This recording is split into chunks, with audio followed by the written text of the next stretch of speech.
Señor presidente, integrantes de la Asamblea General de Naciones Unidas y a todos los habitantes de nuestra tierra que nos escuchen. En el año 2025 se van a cumplir 80 años desde el día en que 51 países dieron el paso trascendental de crear la Organización de Naciones Unidas. Nuestro país, Chile, ha sido siempre parte orgulloso de este esfuerzo colectivo. Fuimos en ese entonces uno de los países fundadores y hoy, casi 80 años después, seguimos defendiendo la democracia, la paz, el multilateralismo y el respeto íntegro a los derechos humanos. El mundo, desde 1945, ha cambiado mucho. Debe haber sido complejo en esa época. Lleno de esperanzas por el fin de la guerra, pero desgarrado por la pobreza, destrucción y muerte que dejó a su paso. Aún marcado en 1945 por la infamia del colonialismo, ya comenzaban a bullir las inexorables emancipaciones de los pueblos, de sus colonizadores. Vuelvo a repetir, ha pasado mucho tiempo desde entonces y el mundo ha cambiado radicalmente. Imaginen si un joven de 20 años de esa época despertara mágicamente el 2024. Seguramente no podría creer lo que está viendo. El mundo ha cambiado, pero hay cosas que se mantienen igual. Un ejemplo reiterado desde este pupitre es el Consejo de Seguridad de la ONU.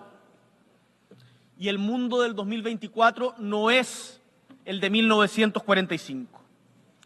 Escuché atentamente en la mañana al secretario general de la ONU, al presidente Lula de Brasil, al presidente Biden de Estados Unidos, manifestar explícitamente su acuerdo en reformar el Consejo de acuerdo a los tiempos de hoy. ¿Quién o qué lo impide? ¿Hay alguien acaso en esta asamblea que se oponga?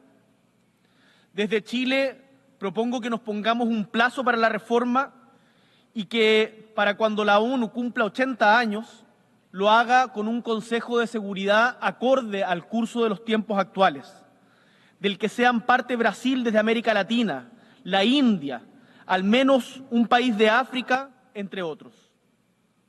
No hay nada que lo impida, salvo la falta de nuestra propia voluntad. Las instituciones humanas dependen de la voluntad de sus líderes, nosotros.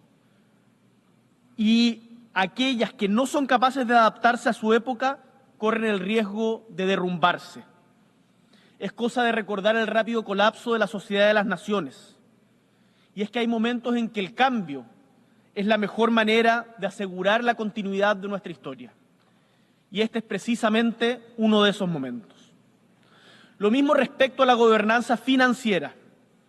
Valoramos los esfuerzos que han hecho las instituciones financieras globales para modernizarse, pero por sobre todo, desde Chile apoyamos la propuesta de África, liderada por Nigeria, para abordar la evasión fiscal, los flujos financieros ilícitos y las desigualdades en la recaudación de impuestos a través de la creación de una convención sobre la cooperación fiscal internacional, logrando un sistema más transparente e inclusivo, un sistema de impuestos globales que apoye al financiamiento de la lucha contra la crisis climática, en el cual los países, pero también las grandes empresas, rindan cuenta de sus movimientos y aporten lo que corresponde a los países de los cuales han obtenido su riqueza.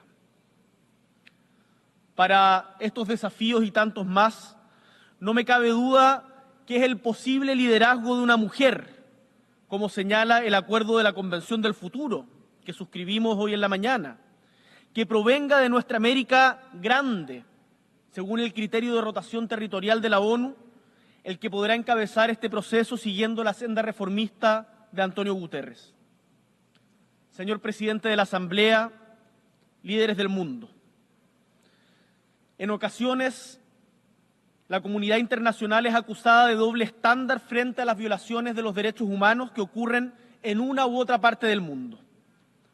Se condena lo que hace el adversario, pero cuando es un supuesto amigo o alguien del mismo color político el que vulnera la Carta de la ONU, se mira hacia el lado o campea la ambigüedad.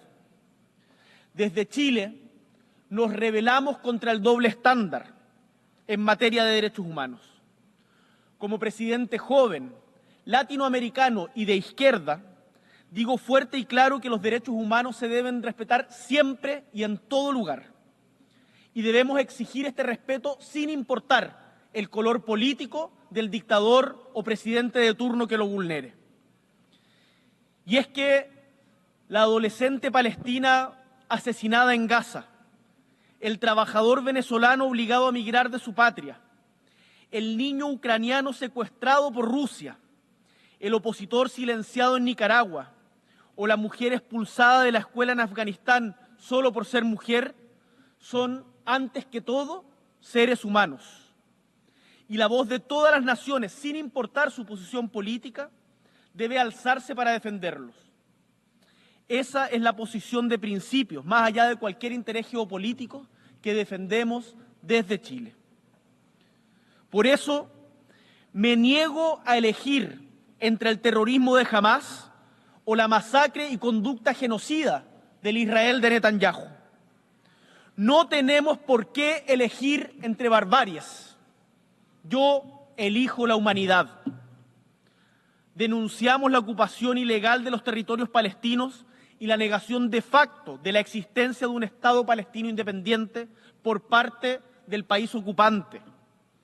Desde Chile llamamos a un alto al fuego inmediato en Gaza, que ponga fin al sufrimiento y la masacre de la población palestina, que ya cobra más de 40.000 víctimas fatales.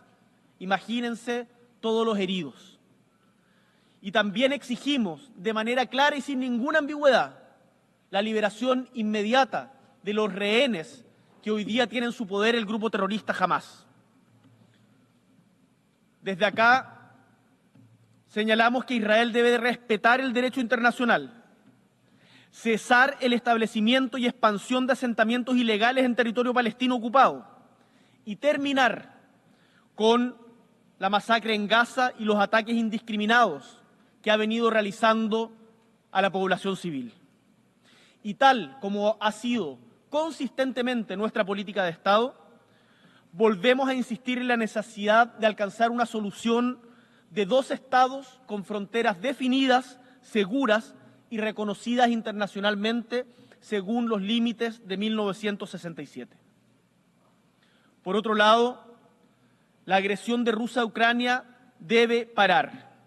Y es Naciones Unidas la instancia llamada a poner fin a esta flagrante transgresión del derecho internacional.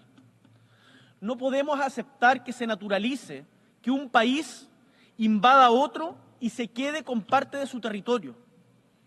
Para países medianos como el nuestro, exigir el respeto al derecho internacional es la principal garantía que tenemos del respeto a nuestra propia soberanía, del respeto a nuestra propia integridad territorial.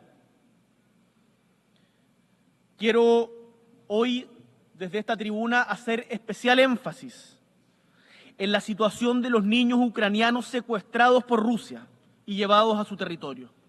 Deben ser devueltos a sus familias. Ante esta asamblea, Chile reafirma su compromiso con la democracia siempre, como el único sistema capaz de mantener la paz, alcanzar el desarrollo sostenible y proteger la dignidad, los derechos y las libertades fundamentales de las personas. Por eso miramos con preocupación la creciente desafección de los ciudadanos y ciudadanas hacia esta forma de gobierno, en todas partes, incluido nuestro propio país. Así también miramos con preocupación la emergencia de liderazgos autoritarios que persiguen o insultan a quienes discrepan de ellos. Es nuestro deber alzar la voz y combatir a quienes erosionan la democracia, ya sea con autoritarismo o difundiendo noticias falsas sin pudor. Al mismo tiempo, debemos ser capaces de responder a las necesidades y angustias de nuestros pueblos, de la ciudadanía, para que ésta vuelva a confiar en las instituciones y en los mecanismos democráticos. Vemos con preocupación cómo estas amenazas se ciernen sobre nuestra región. Chile seguirá haciendo esfuerzos por construir puentes entre sociedades diversas, buscando la integración de las voces de América Latina y el mundo para promover la paz y la estabilidad, como lo estábamos haciendo recién en el encuentro promovido por el presidente de España y el presidente de Brasil en la cumbre de líderes progresistas. Ello no impide que condenemos con dureza cualquier violación a los derechos humanos, el derecho internacional o atentados contra la democracia en países hermanos. Chile está especialmente atento frente a la crítica situación que vive Venezuela. Estamos frente a una dictadura que pretende robarse una elección, que persigue a sus opositores y que es indiferente al exilio no de miles, sino de millones de sus ciudadanos. Se requiere una salida política a esta crisis que reconozca el triunfo de la oposición en las últimas elecciones y lleve adelante una transición pacífica a una democracia en forma. A su vez, tengo el deber de decir que las sanciones unilaterales impuestas por Estados Unidos, tal como se lo he dicho personalmente al presidente Biden, no ayudan a la solución del conflicto, sino que por el contrario lo agravan. Y es que las sanciones económicas golpean más al pueblo venezolano que a sus actuales gobernantes. Golpean a los humildes, a los trabajadores, porque la crisis política se conjuga con la crisis económica y en conjunto estas han empujado a más de 7 millones, escuchan bien, 7 millones de venezolanos al exilio, a salir de su país, de los cuales cerca de 800.000 se encuentran en Chile. Y por responsabilidad debo ser claro en este punto. Chile no está en condiciones de recibir más migración. Autoridades de Estados Unidos, les llamo a levantar las sanciones económicas que en el sur sabemos solo causan más pobreza en los pueblos y no en los dictadores. Ninguno de nosotros, estimados y estimadas, ni siquiera el más poderoso, puede enfrentar fenómenos como la crisis climática, las pandemias, la revolución digital o el crimen organizado transnacional por sí solo. Nos necesitamos los unos a los otros. Necesitamos también a las Naciones Unidas y a una comunidad internacional más fuerte, más activa. Esta es la visión que hemos empujado en nuestra participación en los distintos organismos del sistema de Naciones Unidas y destaco en particular la presidencia de Chile del COSOC llevada adelante por nuestra embajadora en Naciones Unidas, Paula Narváez. Hablo también por todos y todas mis compatriotas al señalar ante esta Asamblea nuestra preocupación y ocupación por el incremento de la delincuencia organizada transnacional y sus efectos devastadores para la seguridad y el desarrollo de los países, así como para la democracia y la vida de los pueblos. Es fundamental que nuestros gobiernos actúen coordinadamente y articulen políticas públicas, estrategias y capacidad operativa que ayuden a frenar los delitos financieros, de narcotráfico, de trata de personas y de trata de armas que afectan a nuestros países. Y es que la seguridad es hoy la principal preocupación de la mayoría de nuestra gente en Chile, nuestro país, y también en América Latina. Y los estados no pueden rendirse ni naturalizar jamás la violencia y el crimen organizado. Firmes contra la delincuencia, firmes contra la corrupción, incansables en la construcción de comunidad y cohesión social en nuestras sociedades. Chile también está comprometido con el desarrollo de regulaciones para encauzar el avance de la inteligencia artificial en forma ética, transparente y responsable, que respete los derechos humanos, proteja los datos personales y promueva la integridad de la información y su uso en la era digital. Hoy, y seguramente muchos de ustedes tienen aplicaciones de inteligencia celular, de inteligencia artificial en sus teléfonos. La inteligencia artificial reproduce prejuicios y estereotipos, producto del refuerzo de los sesgos existentes en las bases de datos con que son entrenadas. ¿Vamos a confiar acaso en que estas grandes empresas se autorregulen? La historia nos enseña que eso no funciona. La comunidad internacional debe velar porque los más débiles que están siendo excluidos de este nuevo mundo en formación puedan ser parte. Si no tomamos acciones ahora, como por ejemplo, exigir la trazabilidad de los algoritmos, auditorías de datos e intervenciones humanas correctivas, podríamos en pocos años asistir a un nuevo tipo de exterminio, el exterminio digital de culturas no hegemónicas, perdiendo con ello parte de la valiosa diversidad de la humanidad. No permitamos que esto suceda. La inteligencia artificial y las nuevas tecnologías pueden ser un tremendo aporte al mundo. Recordemos hoy la ley cero de la robótica de Isaac Asimov, que a mediados del siglo pasado, desde la literatura, ya nos conminaba a establecer que un robot no puede dañar a la humanidad o por inacción permitir que la humanidad sufra daño. Y es mi obligación, por último, llamar la atención sobre el desafío más importante que tenemos como generación, la crisis climática. Proteger y sostener la vida en la Tierra es una tarea que tenemos que asumir ya. Y se los digo desde Chile, un país golpeado por la sequía, por inundaciones e incendios cada vez más frecuentes.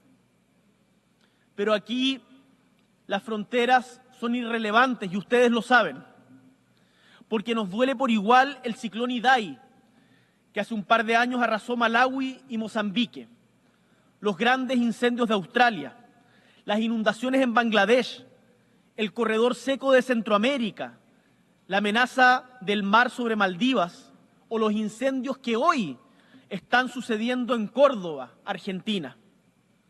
No neguemos la ciencia, no neguemos nuestra responsabilidad como humanidad sobre esta crisis. Desde Chile estamos haciendo nuestra parte, cambiando nuestra matriz energética, dejando de lado los combustibles fósiles, avanzando hacia la carbono neutralidad, protegiendo nuestros mares y áreas silvestres, cuidando la Antártica. Chile es un país antártico y lo seguirá siendo, y ratificando el Tratado de Gobernanza Oceánica más allá de las áreas jurisdiccionales, BBNJ, que invito a todos los países a suscribir y además a apoyar la postulación de Chile, en particular de nuestra ciudad patrimonial de Valparaíso, como sede de la Secretaría del tratado que he mencionado. Ante la magnitud de los desafíos, los esfuerzos aislados no sirven. Necesitamos que todos, en especial las grandes potencias y aquellos que se beneficiaron de la explotación indiscriminada de los recursos naturales del planeta por décadas, asuman su responsabilidad y apoyen con recursos, no solamente con buenas intenciones, a quienes hoy están rezagados. No podemos olvidar que muchos de los países que hoy día son desarrollados lo son precisamente por haber expoliado la riqueza de otros pueblos durante demasiado tiempo de manera impune. Son muchos los desafíos, pero no hay destinos escritos ni inexorables. Por eso tengo esperanza y soy optimista respecto de nuestro futuro compartido. De nosotros depende construir un mundo que sea más justo y digno para todas y todos nuestros habitantes y para las generaciones que vendrán.